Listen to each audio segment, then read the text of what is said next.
Bismillahirrahmanirrahim. Assalamualaikum warahmatullahi wabarakatuh.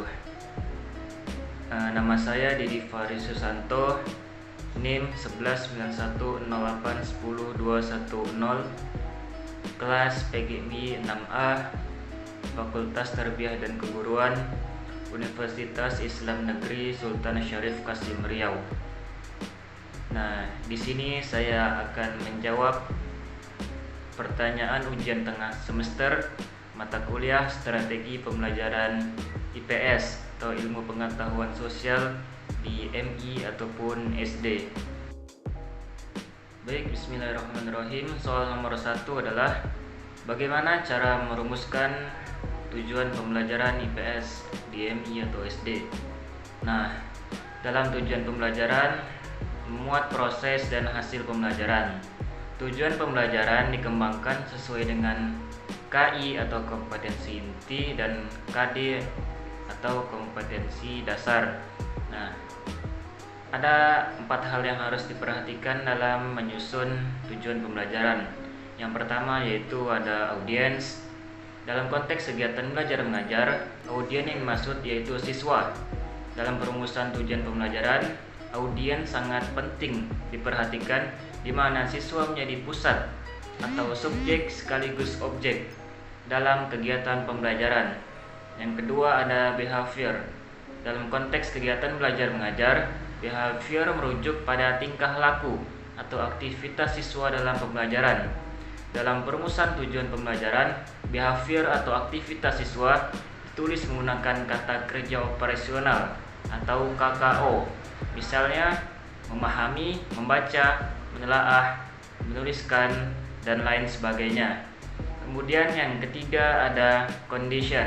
Dalam kegiatan belajar mengajar, condition merupakan keadaan siswa di kelas baik sebelum dan sesudah melakukan kegiatan pembelajaran.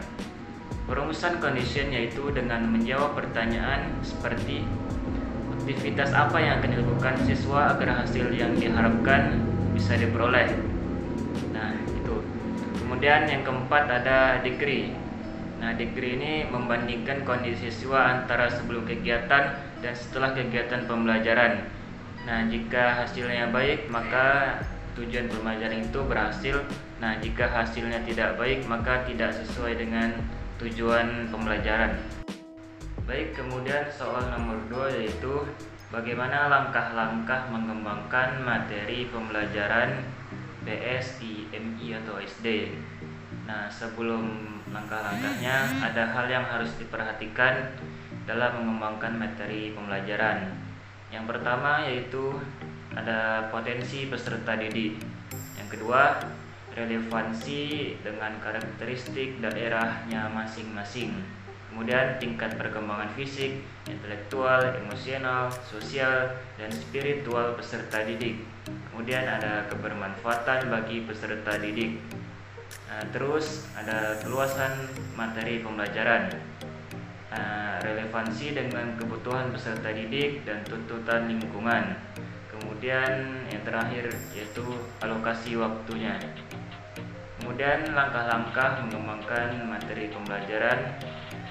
Yang pertama yaitu mengidentifikasi berbagai aspek yang terkandung dalam KI dan KD yang harus dicapai.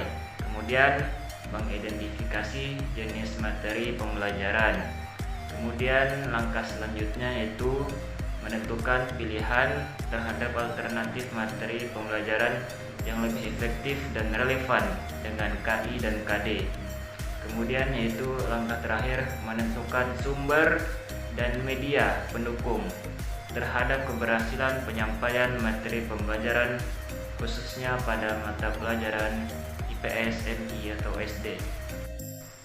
Baik, soal nomor 3 yaitu bagaimana cara memilih dan mengembangkan media pembelajaran untuk meningkatkan minat belajar siswa. Nah, hal yang harus diperhatikan dalam memilih media pembelajaran yang pertama yaitu akses.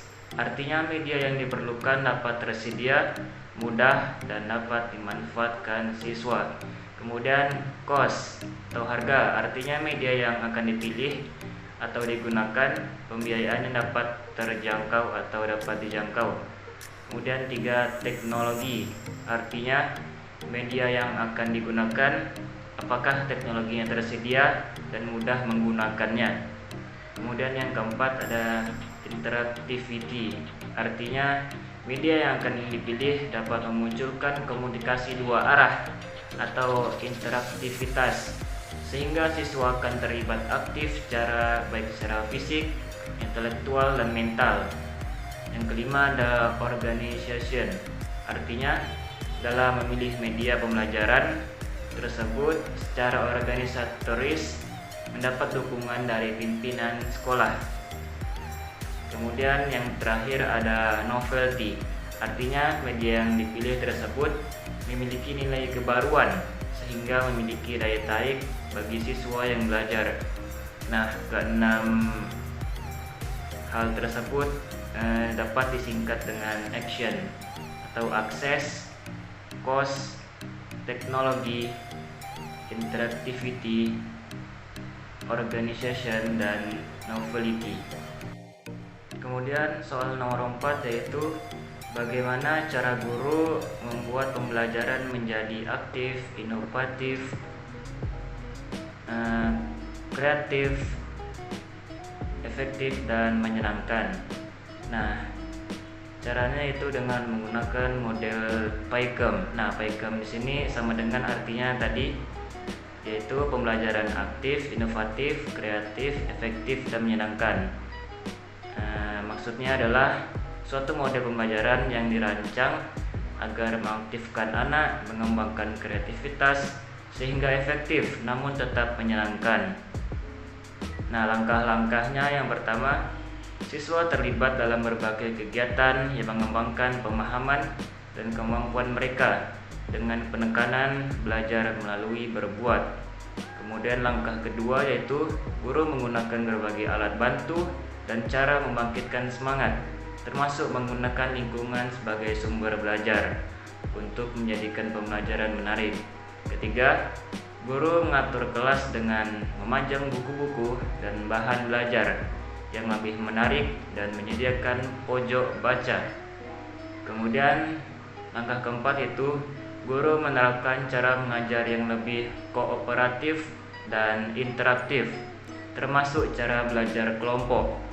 Yang kelima yaitu guru mendorong siswa untuk menemukan caranya sendiri dalam pemecahan suatu masalah, untuk mengungkapkan gagasannya dan melibatkan siswa dalam menciptakan lingkungan sekolahnya.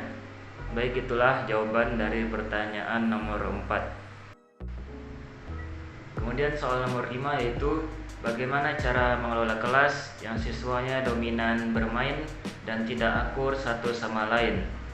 Nah, cara pertama yaitu dengan merancang metode mengajar yang bervariasi.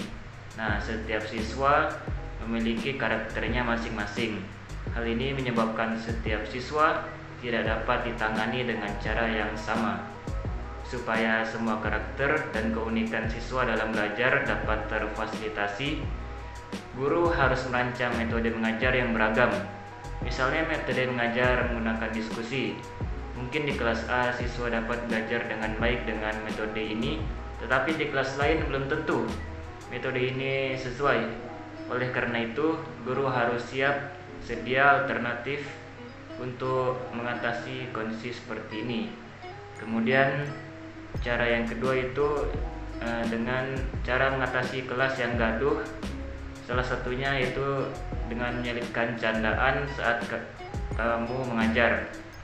Kemudian karena kemungkinan mereka gaduh disebabkan oleh rasa bosan saat belajar. Kemudian cara selanjutnya itu dengan memberikan hukuman, tetapi hukumannya yang mendidik dan tidak kasar. Baik, mungkin hanya itu jawaban dari saya. Salah dan khilaf saya mohon maaf. Assalamualaikum warahmatullahi wabarakatuh.